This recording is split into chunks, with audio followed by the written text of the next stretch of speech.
Welcome guys to episode 32nd of how we build a 5-story building here in Aventura, Florida. We keep going with the job site. We are doing the stucco, the outside.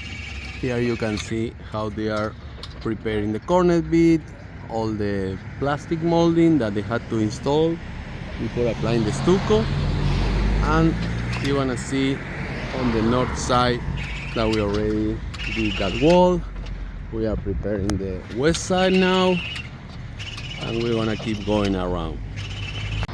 As you can see here, we keep going with the installation of the curtain wall, and then we're gonna move forward with the stucco on the facade.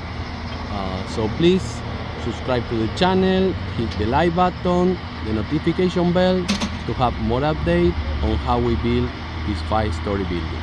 Thanks for watching.